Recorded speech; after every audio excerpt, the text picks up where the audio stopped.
Siapa mereka? Mereka adalah bintang yang digenggam dalam tangan kanan Tuhan Yesus. Wahyu pasal 1 ayat yang ke-16. Kemudian dijelaskan dalam Wahyu pasal 1 ayat 20. Jadi kitab Wahyu ini kitab yang ditulis untuk manusia hidup.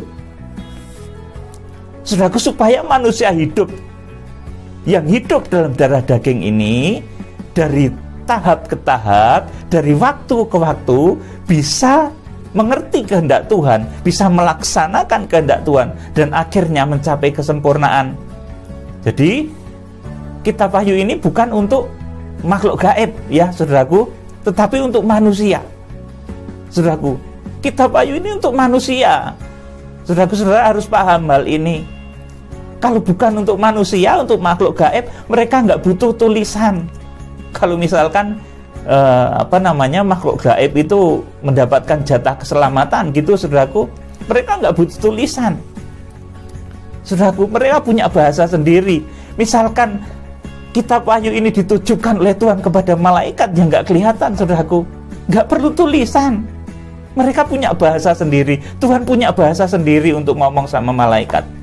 Oleh karena itu kitab Wahyu ini adalah kitab untuk manusia, termasuk nanti kegerakan-kegerakannya. Saudaraku, ada kegerakan kuda putih, itu manusia menjangkau manusia, bukan makhluk gaib menjangkau manusia, bukan. Memang manusia dipimpin oleh Roh Kudus, tetapi manusia-manusia itu saudaraku adalah manusia yang hidup, menjangkau manusia yang hidup. Itu kegerakan kuda putih seperti itu, saudaraku yang dikasihi Tuhan Yesus. Jadi kitab Wahyu ini adalah kitab dari Tuhan untuk manusia yang hidup, supaya manusia hidup ini bisa memperoleh kemuliaan, bisa dibimbing dari tahap ke tahap menuju kepada kesempurnaan. Saudaraku yang dikasihi Tuhan, kita lanjut dengan penyakit di jemaat Tiatira tadi, yaitu pengajaran Isabel. Itu yang mengizinkan masuknya ajaran-ajaran lain yang tidak sesuai Alkitab. Mereka mengambil ajaran-ajaran yang tidak bersumber kepada Alkitab. Padahal yang mengerti tentang akhir zaman itu adalah, saudaraku, hamba-hamba yang diurapi. Bahkan Tuhan sudah memberikan petunjuk secara khusus. Siapa mereka yang ditunjuk untuk memimpin gereja di akhir zaman, mengarahkan gereja di akhir zaman untuk arah kedatangan Tuhan Yesus. Wahyu pasal 12 ayat yang kelima. Kalau dahulu kelahiran Tuhan Yesus di Bethlehem itu bintang penunjuknya, saudaraku, itu memimpin orang Majus. Kemudian di akhir zaman, hamba-hamba Tuhan yang diurapi ini, saudaraku, yang dituju oleh suratnya Rasul Yohanes ini akan memimpin jemaat-jemaat akhir zaman kepada Wahyu pasal 12.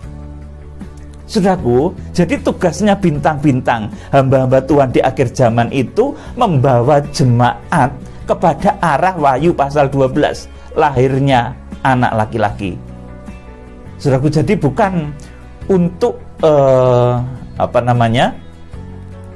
membawa jemaat kepada perkara-perkara lain, tetapi tertuju kepada kelahiran anak laki-laki yang akan menggembala segala bangsa dengan gada besi. Dan kitab Wahyu ini adalah kitab untuk manusia yang hidup, saudaraku yang dikasihi Tuhan. Jadi jemaat Tiatira tadi, saudaraku, ini mereka disusupi oleh ajaran-ajaran Isabel, saudaraku, yang mengizinkan perzinahan rohani. Artinya mereka memasukkan hal-hal lain di luar Alkitab untuk mengajar, untuk membawa orang-orang percaya itu, saudaraku, katanya kepada akhir zaman, tapi ternyata tidak, karena sumbernya bukan Alkitab. Mereka mengambil sesuatu dari lain, dari luar, bukan dari Alkitab. Padahal yang betul-betul mengerti tentang akhir zaman, yang ditunjuk oleh Tuhan untuk membimbing jemaatnya di akhir zaman, itu adalah bintang-bintang Tuhan. Wahyu pasal 1 ayat 16. Kemudian digambarkan itu menjadi 7 malaikat sidang, Wahyu pasal 2 dan Wahyu pasal 3. Nah, jemaat di Tiatira ini, saudaraku, yang diajari oleh wanita Isabel ini mengajarkan ajaran-ajaran yang asing, yang tidak dari Alkitab. Saudaraku, Kita akan baca akibat dari masuknya ajaran-ajaran yang bukan dari Alkitab, saudaraku. Ajaran-ajaran asing, benih-benih asing itu, saudaraku, itu mengakibatkan orang-orang yang diajar oleh wanita Isabel ini nggak bisa melahirkan apapun dalam hidupnya. Mandul hidupnya, tidak bisa melahirkan karya besar dalam hidupnya. Berkatnya pun mandul, saudaraku. Tidak pernah ada loncatan-loncatan berkat yang luar biasa karena melakukan perjinan rohani. Saudaraku yang dikasihi Tuhan, ayat 22, perhatikan baik-baik. Karena perjinan rohani ini, maka terjadilah ini. Lihatlah, aku akan melemparkan dia ke atas ranjang orang sakit, dan mereka yang telah berbuat zina dengan dia akan kulemparkan ke dalam kesukaran besar jika mereka tidak bertobat dari perbuatan perempuan-perempuan itu, dan anak-anaknya akan kumatikan. Jadi ini membuat anak-anaknya nanti mati rohani. Sudah, karena yang diajarkan itu nggak benar. Itu benih asing, filsafat duniawi. Saudaraku, itu sesuatu yang nggak benar, gugon Tuhan. Saudaraku, akibatnya itu nanti kalau dituruti membuat mati rohani. Anak-anaknya akan mati rohani, nggak percaya lagi. Saudaraku, karena ajaran-ajarannya nggak benar. Itu kalau dituruti nanti lama-lama membuat mati rohani. Saudaraku, ini arti dari Wahyu pasal yang kedua ayat 23. Dan anak-anaknya akan kumatikan, dan semua jemaat akan mengetahui. Jadi saudaraku, anak-anaknya nanti nggak akan berbuah, saudaraku, bahkan akan mati rohani, hilang pengharapan. Apapun yang dikerjakannya menjadi mandul, tidak menghasilkan apa-apa. Saudaraku yang dikasihi Tuhan, dan anak-anaknya akan kumatikan, dan semua jemaat akan mengetahui bahwa akulah yang menguji batin dan hati orang, dan bahwa aku membalaskan kepada kamu setiap orang menurut perbuatannya. Tetapi kepada kamu, yaitu orang-orang lain di Tiatira yang tidak mengikuti ajaran itu dan tidak menyelidiki apa yang mereka sebut seluk-beluk iblis. Lah, mereka Isabel itu mengajarkan seluk-beluk iblis juga. Jadi sok tahu banget gitu, saudaraku, tentang iblis, macam-macam seluk-beluk iblis. Lah, buat apa toh kita belajar seluk-beluk iblis? Lebih baik kita belajar seluk-beluk firman Tuhan. Saudara, kalau kita dekat dengan Tuhan, kita belajar firman Tuhan, menjadikan tubuh ini bait suci Allah, saudaraku, kita nggak usah takut dengan iblis, saudaraku. Kita nggak perlu takut kalau kita yakin bersama Tuhan, saudaraku. Kita menjadikan badan ini bait sucinya, saudaraku. Kita nggak usah takut dengan iblis, dengan setan, dengan hantu. Nggak perlu takut itu, saudaraku. Jadi, saudaraku, selain memperbolehkan tadi berzina secara rohani, itu artinya memasukkan ajaran-ajaran yang tidak alkitabiah. Saudaraku, itu dimasukkan dipercaya, diyakini, saudaraku, itu membuat hidupnya nggak berbuah, saudaraku. Anak-anak rohaninya akan mati, saudaraku, tidak menghasilkan apa-apa. Anak-anak rohaninya akan mati rohani, saudaraku. Kemudian, tetapi kepada kamu, yaitu orang-orang lain di Tiatira yang tidak mengikuti ajaran itu dan yang tidak menyelidik apa yang mereka sebut seluk-beluk iblis, kepada kamu aku berkata, aku tidak mau menanggungkan beban lain kepadamu. Sudah, jadi apabila jemaat itu terlibat dalam dosa seperti yang dialami jemaat Tiatira ini, membiarkan, bahasa saya ya ini, saudaraku, membiarkan rahim hatinya itu dimasuki oleh benih-benih asing. Benih-benih asing itu bisa kepercayaan, gugon Tuhan, saudaraku. Itu, saudaraku, itu dipakai untuk ngajar akhir zaman. Padahal akhir zaman itu, saudaraku, sumbernya sudah jelas. Yang diberi itu Yohanes, hamba-hamba Tuhan. Kemudian alurnya juga sudah jelas. Tentang akhir zaman itu, yang mengerti, yang dipercaya dengan detail, itu adalah bintang Tuhan yang digenggam di dalam tangan kanan Tuhan Yesus Kristus. Wahyu pasal 1 ayat 16 itu. Dan arahnya pun jelas. Kelahiran anak laki-laki di Wahyu pasal 12. Saudaraku, sangat jelas semuanya itu. Saudaraku, Tetapi wanita Isabel ini membiarkan, saudaraku, benih-benih asing itu masuk. Akhirnya, saudaraku, karena benih-benih asing itu masuk, dia tidak pernah bisa menghasilkan buah. Karena yang masuk itu bukan benihnya Tuhan, tetapi benih asing. Anak-anak rohaninya juga mengalami kematian rohani. Saudara, kematian rohani, tidak bisa berprestasi, kecewa. Akhirnya, saudaraku, karena apa yang dikatakan nggak benar. Saudaraku, jadi kalau seseorang menyampaikan kitab Wahyu, mengambil risalah atau mengambil sumber dari luar Alkitab, saudaraku, ini akan menjadi salah dan berbahaya. Nanti akan membuat anak-anak rohaninya menjadi mati. Nanti akan membuat dia sendiri tidak berbuah-buah dalam hidupnya. Saudaraku, karena dibuahi oleh benih asing. Saudaraku, ini wanita Isabel, pengajaran Isabel di akhir zaman.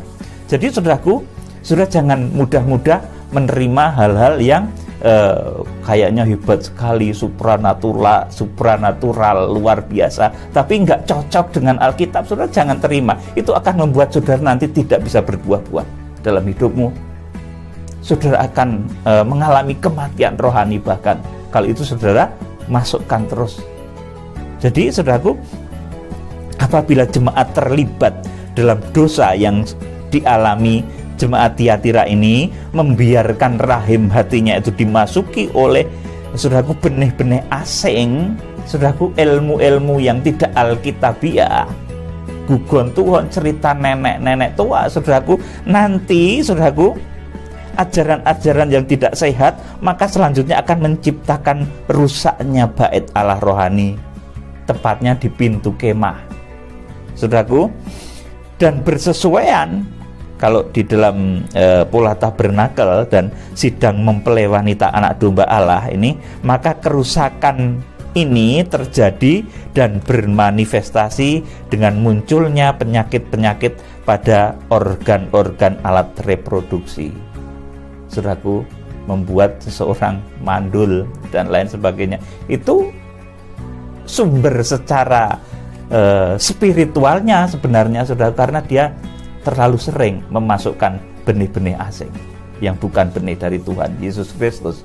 Gugon Tuhan, kepercayaan turun-temurun yang tidak benar, saudara. Kemudian, saudaraku, cerita nenek-nenek tua, Rasul Petrus katakan seperti itu, saudaraku.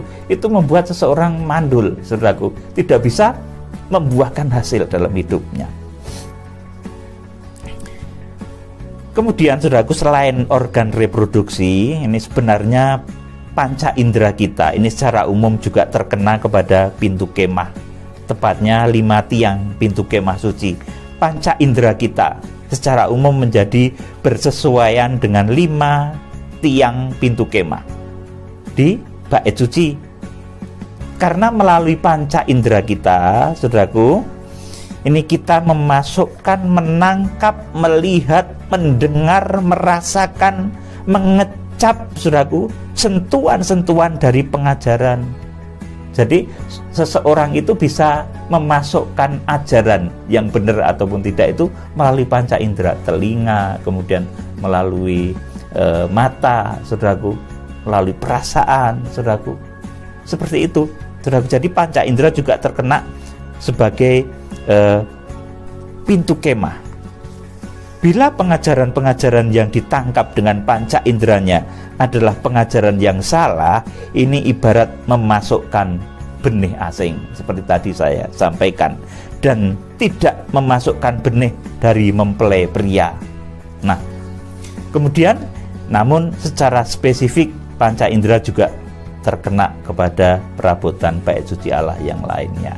Saudaraku, jadi di sini ada rahasia yang luar biasa supaya kita jangan melakukan satu perzinahan rohani di mana ada ajaran-ajaran lain yang tidak berasal dari Alkitab kita pakai sebagai panduan untuk kedatangan Tuhan, yaitu enggak baik. Karena sudah jelas, saudaraku, yang dipercaya tentang akhir zaman itu Tuhan Yesus Kristus, dan oleh Tuhan Yesus Kristus wahyu tentang kedatangannya itu diberikan kepada Yohanes.